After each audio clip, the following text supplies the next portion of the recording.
sophisticated mechanical machines will rise even higher to astonishment at so-called artificial intelligent machines, whose remarkable efficiency raises questions.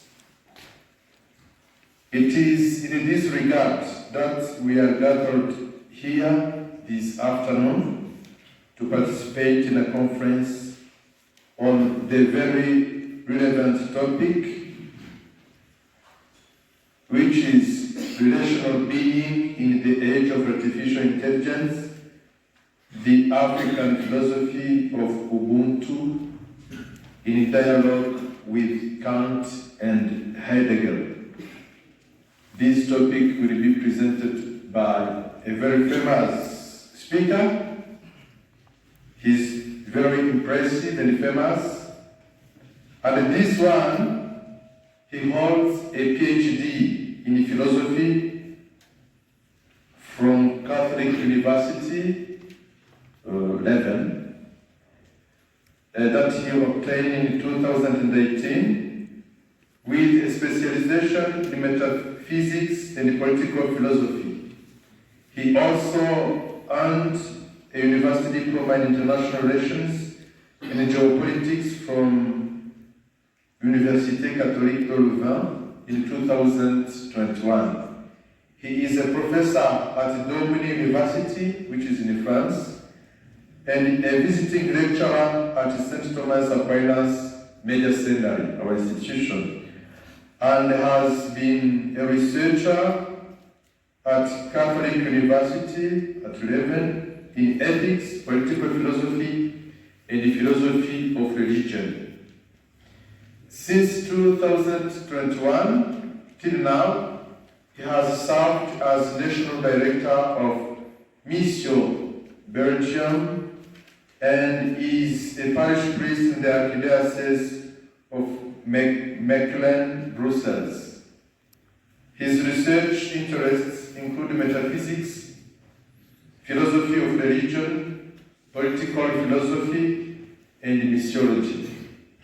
He is a member of REPO group, which does research in ethics and political philosophy at the Catholic University of Leuven, and he has published in different journals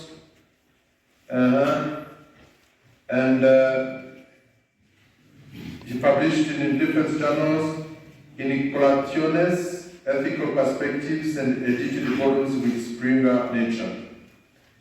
And he has done many publications. He wrote, "What can justify the objective truth of an alleged immediate experience of God in the immediacy of mystical experience in the European tradition, which was edited by Mikos Vassani, Eniko Sepsi, and Aniko Dorotzi in Springer Nature in 2017.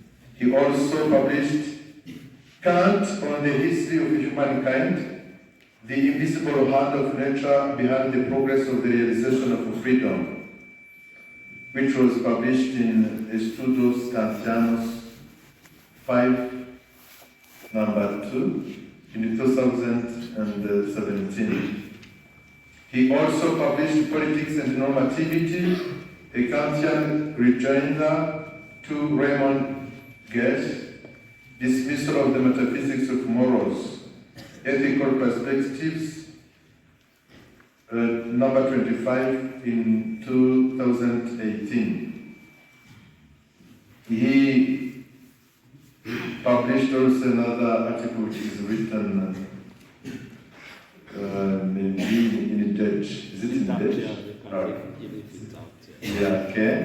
And there are some upcoming publications like The Kairos of Synodality and the Missiological Legacy of Pope Francis in Peter Dimay. Pascal, this is a collective work, and the collaborators to The collaborators are Peter Di May, Pascal Ikena, Theogene Havugimana. The journal is Synodal Mission, a gift and challenge, which is published by Oregon, United States of America, 2000. It will be published in 2026. Another upcoming publication is Self-Reliance and the Mission Day from Africa to the World and vice versa in African Catholic Press, Nairobi, in Kenya. Reverend Father Dr. Senani, dear students here present, please help me to welcome our speaker, Father Dr. Theogene Havugimana.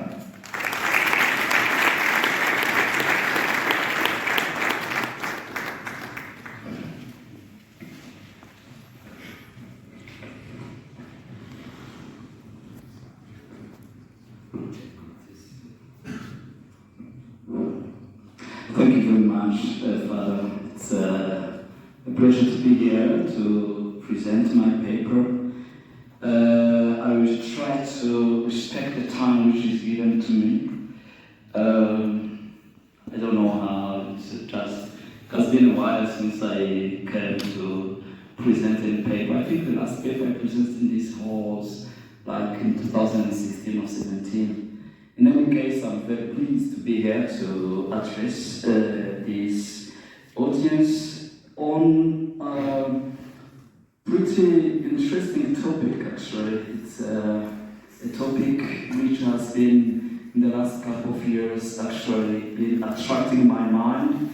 Not only my mind, but also something which is more and more somehow getting some space in our way of living, in our way of doing what we do. So you see that my topic is not only on artificial intelligence, but also on our way of approaching artificial intelligence in this age of information. Information age is really hitting us. We are confronted with too much information from morning up to evening, and sometimes we don't even sleep because we are being pumped up with all kinds of information. So I chose my topic in line with the theme of this year in philosophical. So how to talk about relational being in the age of artificial intelligence, the African philosophy of Ubuntu in dialogue with Kant and Heidegger. A couple of years ago, I specialized in Kant, who is a German philosopher of 17th, 18th century, and then I have been working on Heidegger as well, trying to bring those two figures in our African way of thinking. How do we look at artificial intelligence from a pretty African philosophical thought, and trying to bring those two philosophers on our way of thinking. I hope that Kant and Heidegger will excuse me to bring them to Africa because they have never been here. In any case, this paper proposes a relational philosophy of technology grounded in African philosophical traditions, particularly Ubuntu philosophy.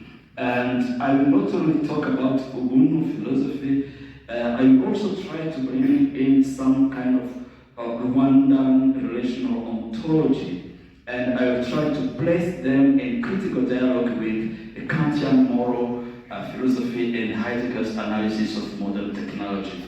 Just a reminder, Heidegger wrote a book on technology. He was just asking some stuff on what is metaphysics, and in 1930s, when actually everyone was thinking about that issue technology, Heidegger came up to question technology by that time. Now, almost 100 years later, we are confronted with that problematic. We are trying to find our way of living in our place in that kind of network. So, I argue my position here is that the dominant approaches to modern technology and artificial intelligence, shaped by the commitment to autonomy, instrumental rationality, and optimization, are somehow inadequate. When you check what is going on, you really need not only technology, but you also need some kind of a way of being and relating to what we do. And I'm trying to find a way of bringing technology and artificial intelligence and robots in our way of being. Is it possible to give a hand to a robot? And how do we integrate robots in our way of being? And you might say, oh, you are too exaggerating. But when you take your smartphone, actually you have a robot in your hands. You are giving a hand to some kind of a machine. The machine is waking you up. The machine is reminding you that you have to go to sleep. The machine is telling you what to do. The machine is actually being used to send messages. The machine is actually somehow guiding you. And then my question is, we should think about that. We should be careful because actually the machine is taking over what is ours. And then I invite you to reflect with me, to engage such ethical perspective with me and to see, is it possible to integrate machines, robots, artificial intelligence in our way of living and studying without losing our relation as human beings? Because we are ontologically relational beings. So, drawing on African social technical case studies in surveillance, generative artificial intelligence and algorithmic labor, and taking into account some kind of geopolitical imaginaries of permanent security and theological anthropology, I introduce you to the notion of relational harm. So those machines are somehow affecting our way of life. They are some kind of harming us and somehow making some kind of damage to our ethical way of life. So my article goes through all this problematic and concludes by proposing an Ubuntu-informed ethics of technology grounded in relational accountability, communal governance, epistemic humility, and historical consciousness, positioning African philosophy as a substantive contributor to contemporary philosophy of technology. So that is actually the roadmap I will follow. So we are going to go through into technology and the human quest, the human question, the human problem. And then we go on with discovering or exploring that concept of Ubuntu before we check what actually is our Rwandan relational ontology. What does it mean, kuba umuntu? What does it mean, ubumuntu? Because the concept of Ubuntu, you have to be careful here, it doesn't mean Ubuntu. Ubuntu in Kinyarwanda is something else. It has to be, it is more, the concept of Ubuntu is broader than Ubuntu, which actually refers to gratuity. So the concept of Ubuntu is actually a combination of Ubuntu and Ubuntu in our Rwandese language. So, and then I will bring in those two German philosophers to somehow clarify some stuff and try to bring some kind of intercontinental reflection. So, what is the problem then of artificial intelligence? What are the damages? Is there any possibility of having some study cases in this way? Then I will conclude with a kind of Ubuntu-informed artificial intelligence ethics. So let's move on. Technology and the quest of the human. What does it mean in our way of living? We are actually split. We move, we live, we sense, whatever we do, there is something coming on, is that sometimes we are split into two. We can't avoid technology anymore. That way is, the way back is impossible. We have already a friend that is technology. So the technology and the question of the human is there. We are connected. If you see that image, is a connection of a human being and technology and artificial intelligence. We are hunting. We are hunters, hunting for networks. From morning until the evening, you are looking for connecting yourself to the world. Have you ever had that experience of being disconnected? You open your phone, your mobile phone, your smartphone, and you check and they say there is no connection. Or then, when there is no connection, you are lost. Have you heard that? You are lost because the connection is something. And then I would ask you a very simple question. Are you sure that you are connected to yourself? Most of the time you are looking for connecting yourself to the world, but the problem is, are you really connected to yourself? Actually, what sometimes we are looking as a connection is some kind of distraction.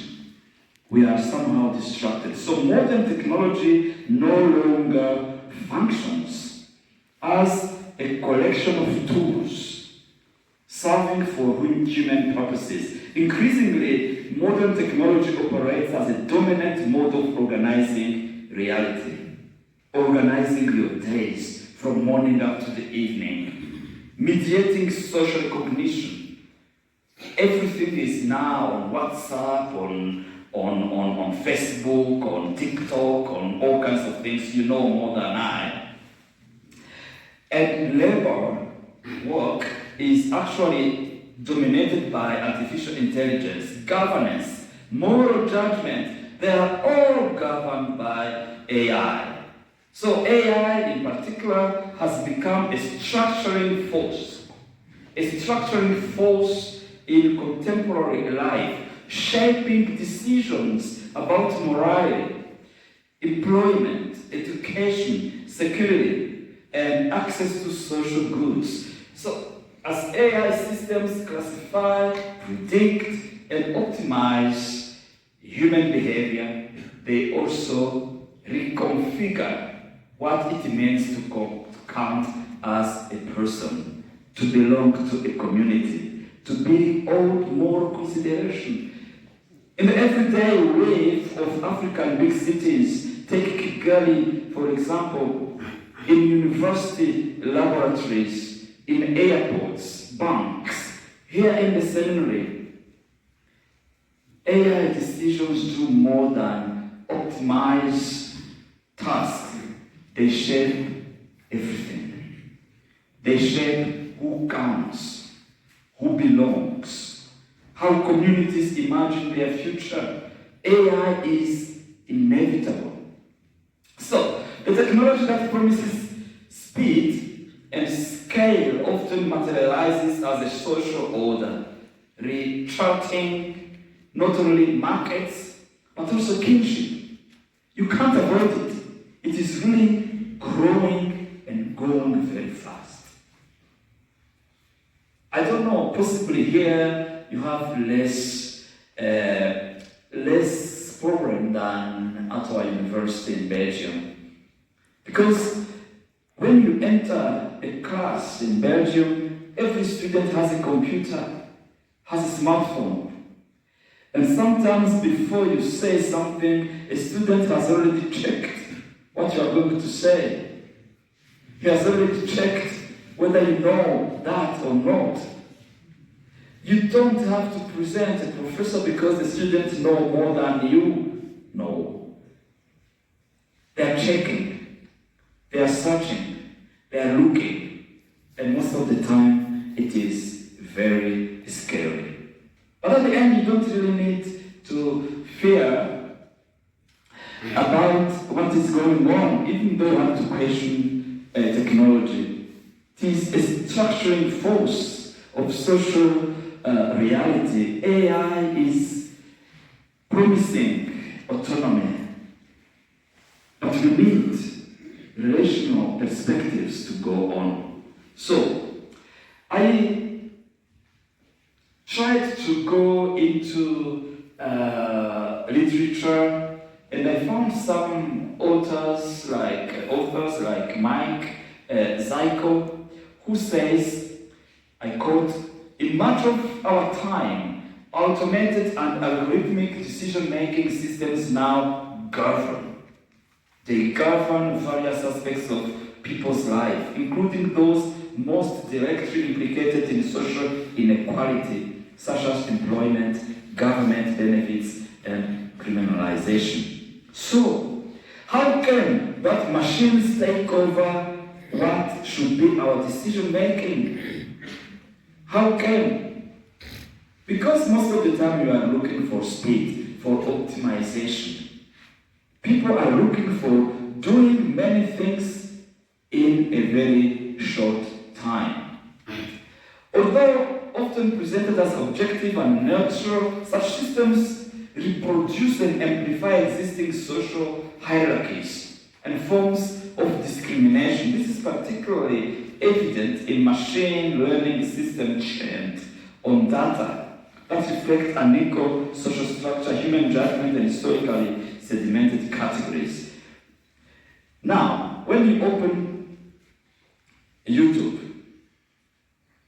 sometimes you ask yourself, is this real or not? It is no longer possible to know, because you can take my picture and put it on YouTube.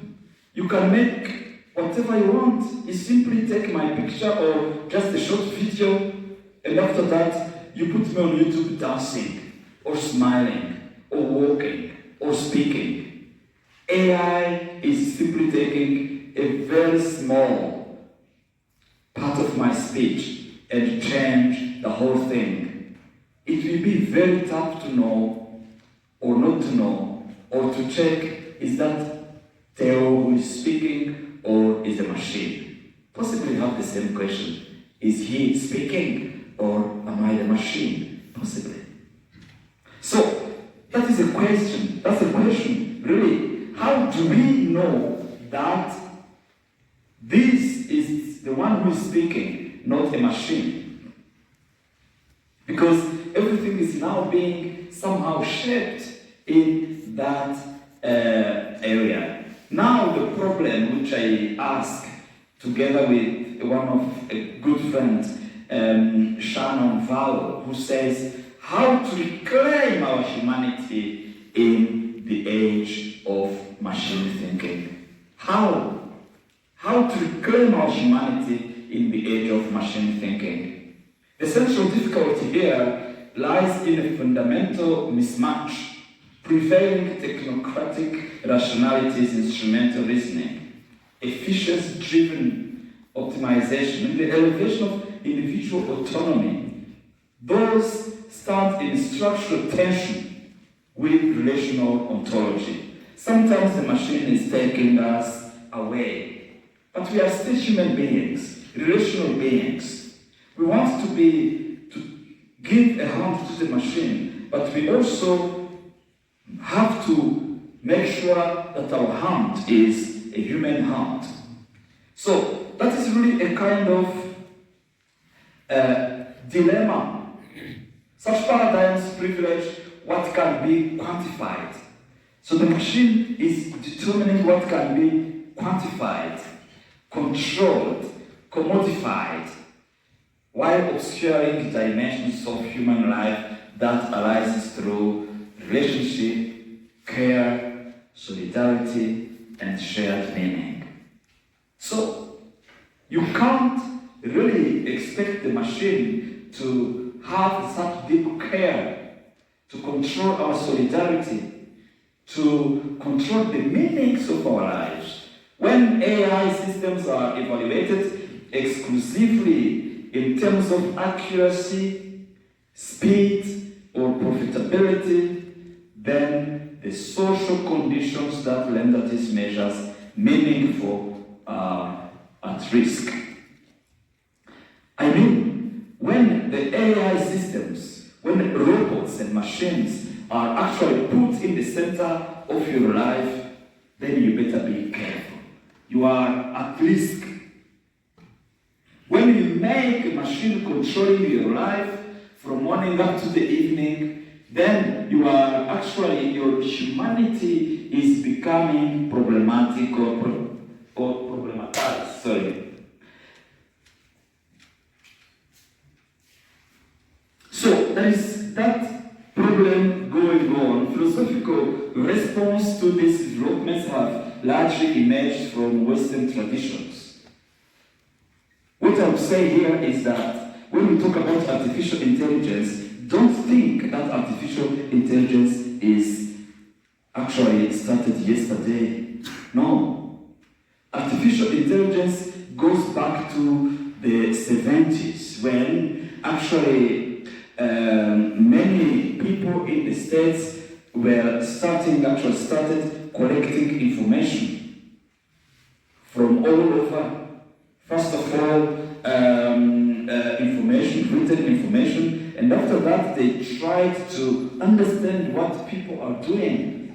You can't make a machine if you don't understand what people are doing. Back in 1830, when Benjamin Franklin in the States started questioning his daily work and saying, how can we make a machine for harvesting? Or how can we make a machine for cleaning? How can we make a machine for cooking, for instance?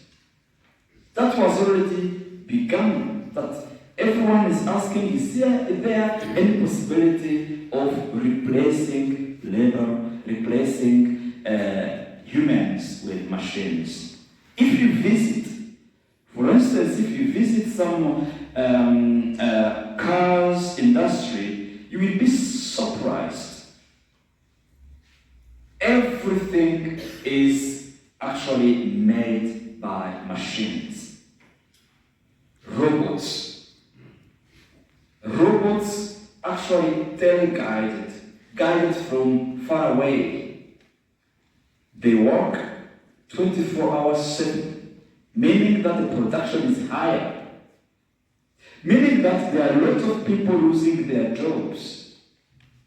So, the problem is, the machines are replacing human beings. Then, what is the place of the human being?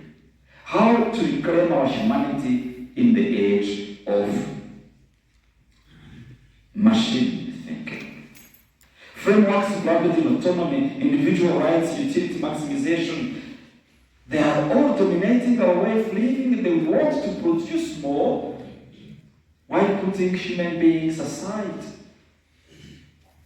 While these approaches of those kind of approach seem to provide some kind of solution, saying, okay, we have to find a way of keeping our humanity and the machine aside, then I came up with this question, ethical question, these presuppositions. If we really need to keep machines among us, we really need to give them their place and recognize that we are rational, human, moral beings. And African relational philosophy offers a powerful alternative starting point. Traditions such as Ubuntu, along with Rwandan concept of Umunu and Ubumunu, understand being, personhood, and morality as fundamentally relational. You can't take humanity away. You can't take our need for relations away. Bring in the machines, but keep our relational being. On this view, the human is not an atomized bearer of rights, but being whose dignity and identity emerge through participation in society. Your theme goes over the problematic of identity. This is that question of identity. How to reclaim our identity in the age of machine thinking. How to reclaim that? My answer is this. Back to what unites us, what makes us human beings, namely our capacity to relate to the other.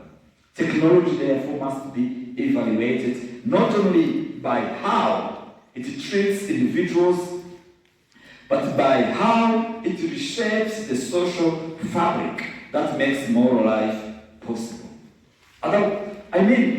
Technology has to help us to relate more. In that case, I'm very positive when it comes to WhatsApp or Facebook or whatever, as long as those apps, those technologies are helping us to be more and more humans, more and more human, more and more relational beings.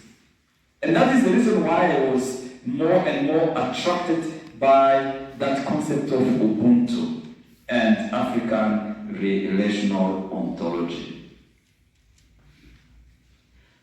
So Ubuntu for me is a core idea, and that says a person is a person through other persons. You are who you are through the others.